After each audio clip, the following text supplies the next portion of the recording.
Nakangiwi ang mukha na bumiling patagilid ng higa si Lindsay. Nasisilaw kasi siya sa liwanag na nanggagaling sa liwanag, mula sa kanyang bintana. Ramdam niya ang pananakit ng buong katawan. Lalo na sa bandang ibaba sa kanyang ano mismo. Yung pakiramdam na nakipagbalyahan siya sa 10 tao, kaya tila nalamog ang kanyang nararamdaman. Bukod pa sa tila mainit ang temperatura ng kanyang katawan. Mukhang lalagnatin pa yata siya. Tila nabigla ang kanyang katawan, sa pananalaki ni Leo.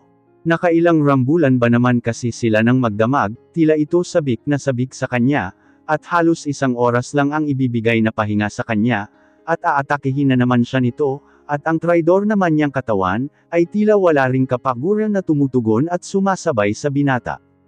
Lalo na nang magmamadaling araw na, naririnig na nila ang pagtitilaw ka ng mga manok, ngunit sila ay abala pa din sa pagtatrabaho sa isa't isa. Wala na sa tabi niya ang binata, at malamang ay abala na sa pag-aasikaso ng kabuhayan ng pamilya nito, sigurado siyang mataas na din ang araw, ngunit wala siyang pakialam. Hinihila pa siya ng antok, at sama ng pakiramdam.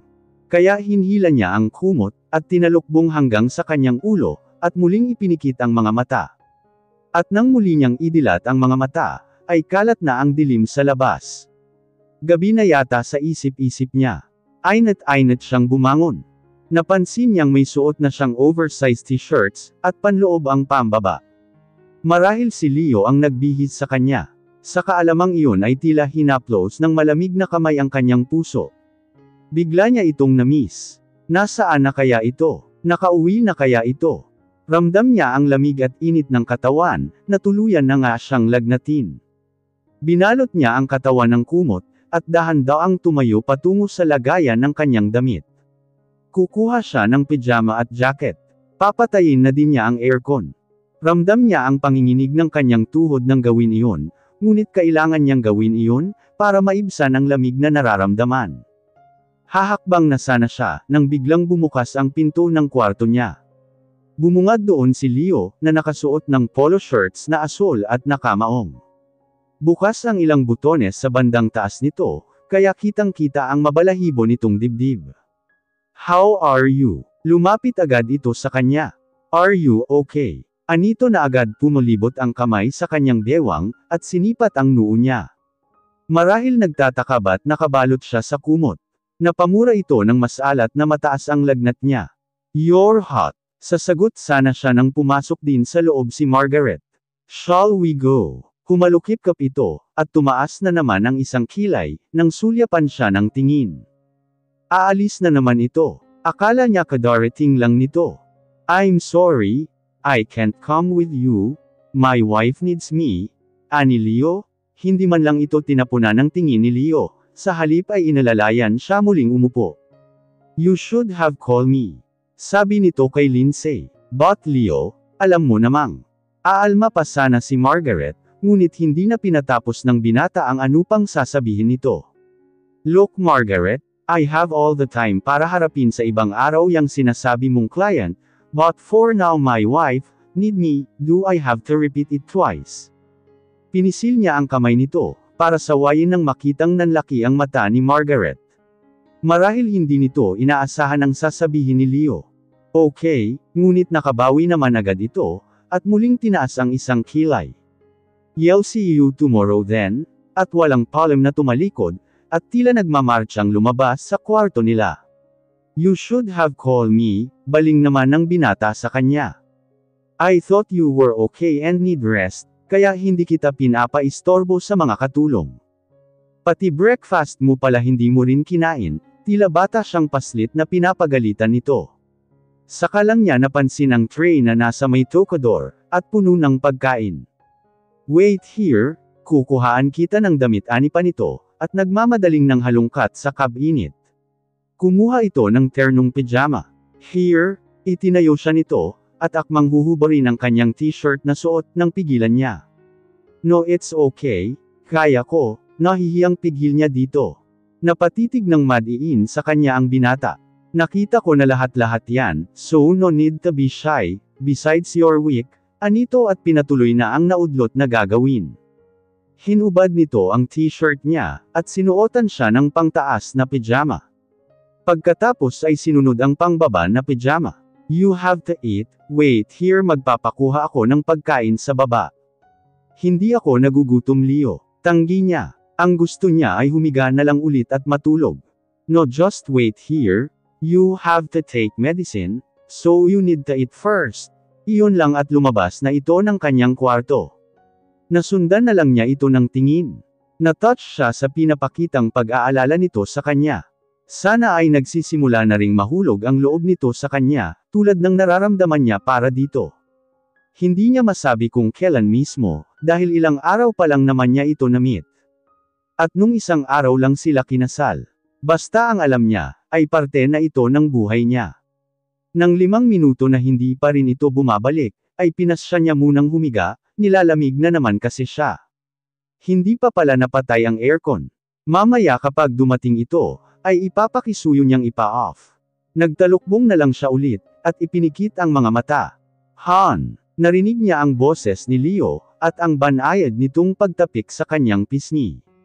Iminulat niya ang namumungay na mata. Napansin niyang nakapagbihis na ito ng sandong puti, at naka-boxer shorts lang. I hate to disturb you. But you have to eat para makainom ka ng gamot, malumanay na sabi ni Leo. Kitang-kita niya ang matinding guilt na nasa mata nito. Marahil sinisisi nito ang sarili sa nangyayari ngayon sa kanya. Tatanggi sana siya, pero mas piniling tumango na lang. Sayang naman ang effort nito. Bukod doon natitiyak niyang hindi rin siya mananalo sa binata. Inalalayan siya nitong bumangon, at sinandal paupo sa headboard ng kama. Saka pinatong ang bed table na may mga lamang pagkain. Umuusok pa sa init yung sabaw na nakita niya doon. Pagkakita sa pagkain, ay tila nagwala naman ang mga alaga niya sa tiyan. Saka naalalang maghapon palang walang laman ang kanyang sikmura. Kinuha niya ang mga kubyertos, at nag-umpisang kumain. Naikinangiti ng binata. Ikaw kumain ka na? Tanong ni Lindsay sa pagitan ng pagsubo. Yes, bago kami bumalik dito ni Margaret. Tugon naman nito. Natahimik na ang dalaga. Ang ibig sabihin ay magkasama na naman pala ang mga ito, at siguro sa buong maghapon na iyon. Hindi na rin nagtanong pa ang binata. Basta nakatingin lang ito sa kanya. Pagkatapos niyang kumain, ay inabot nito sa kanya ang gamot na para sa lagnat, at body pain daw. At nang makainom ay nagpaalam siyang magbabanyo muna. Inalalayan siya nito papunta doon, papasok pa sana sa loob ngunit pinigilan na niya ito. Masyado na iyong nakakahiya. Pagkatapos makapagbawas, ay nagsipilyo lang siya ng ngipin, at lumabas na doon. Ayaw muna niyang magbabad sa tubig, nilalamig pa siya no. Nagulat siya ng paglabas, ay nandun pa din ang binata, at nakaabang sa kanya. Hinawakan siya agad nito sa kamay, at binuhat sa gulat niya. Leo nakakalakad pa ako ano ka ba, nahihiyang sabi niya.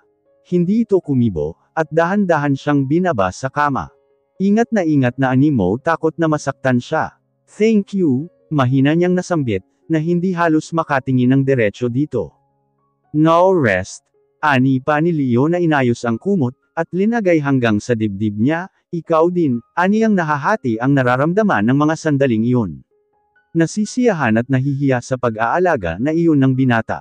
Ang daddy niya ang gumagawa nun lagi sa kanya, kapag may sakit siya. Of course, dito ako matutulog sa tabi mo, would you mind? Ani Leo na humiga na din at tumabi sa kanya. Hindi na hinintay kung papayag siya o hindi. At sa panlalaki ng mga mata niya, ay yamakap pa ito sa kanya na nakaharap. Baka mahawa ka sa akin. Naasiwang sabi niya. Amoy niya ang mabangong sabon na ginamit nito. Samantalang siya ay hindi pa nakakapaglinis ng katawan, mabuti na lang kahit papaano ay nakapag-toothbrush siya ng ngipin. It's okay, ako naman ang may kasalanan ba't ka nagkaganyan, pilyong sagot nito. Namula na naman ang pisngi niya. Hindi rin naman siguro, baka sa pagligaw din namin kahapon ni Bobby sa batis, tirek na tirek ang araw kasi noon. Napansin niyang pumormal ang mukha nito, pagkabanggit sa pangalan ng pinsan. From now on, I don't want you to see with him, maliwanag ba yan? Formal ang boses nito. Hindi siya nakaimik. Sa halip ay hinakap na lang ang isang braso sa dibdib nito at pumikit. Ayaw niyang masira ang mood nito. Matulog na tayo aniya na lang. Bumantong hininga muna si Leo, bago niya naramdamang humalik ito sa kanyang noo. Good night, get well soon, para maulit natin ang ginawa natin the whole night. Mabuti na lang at nakasobsob siya sa dibdib nito, at hindi nakita ng binata ang pamumula ulit ng kanyang pisngi. Pabirong kinurot niya ito sa dibdib. Nakinatawa ng malakas ni Leo. Nakangiting iniangat niya ang mukha, at pinilit abutin ang labi nito. Kinintala ng isang mabilis na halik, at muling sumiksik sa dibdib nito, at hinanda ang sarili sa pagtulog. Ramdam niyang humigpit ang yakap din ng binata sa kanya. Sana umpisa na ito ng maganda nilang pagsasama ni Leo. Hindi man tama ang umpisa nila, ay marami pa namang panahon para makilala nila ng lubusan ang isa't isa. Sa parte niya alam niyang nahuhulog na siya dito. At parte na ito ng kanyang buhay. Kaya gagawin niya ang lahat, para pagsilbihan ito, at mapamahal din ito sa kanya. Kahit ilang Michelle at Margaret pa iyan na kumaringking sa asawa niya. Good morning Aling Tesha, bati niya sa kasambahay nang mabungaran niya ito sa komedor. May kasama pa itong dalawa, na hindi niya natandaan ang pangalan, kaya nginitian na lang niya nang tumingin sa kanya. Abala marahil ang mga ito sa paghahanda ng almusal. Good morning Senyorita, bati ni Aling Tesha. Kakain na po kayo Senyorita. Sabi ng isa. Maya-maya kunti pag bumaba na sila Marian, sagot naman niya. Si Leo po, tanong niya. Kaya pala siya pumasok sa komedor, para itanong ang asawa niya. Paggising niya kasi kanina, ay wala na ito sa kanyang tabi. Medyo magaan na din ang pakiramdam niya. Dahil sa ginawang pag-alaga sa kanya ni Leo, nang nagdaang gabi.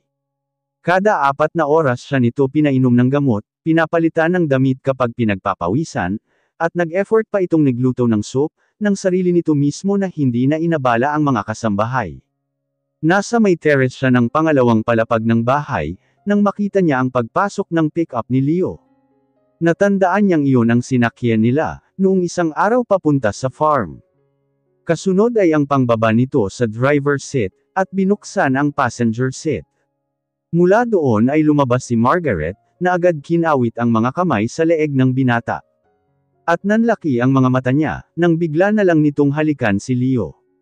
Hindi niya mapigil ang mapairap sa nakita. Automatiko siyang umalis doon, at nagkulong sa kanyang kwarto. Naiinis na naman siya, paano niya pakikikumpetensyahan ang katulad ni Margaret. Napaka-agresibo nito at liberated, kung ikukumpara sa kanya na kulang na lang ay matawag na manang. Ano ba ang meron ito at ng asawa niya, magkarelasyon ba ito, at tila mas dinaig pa siya na asawa, at ito lagi ang kasama.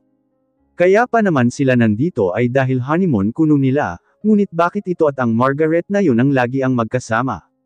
Napahalukip-kap na sumandal siya sa headboard ng kama.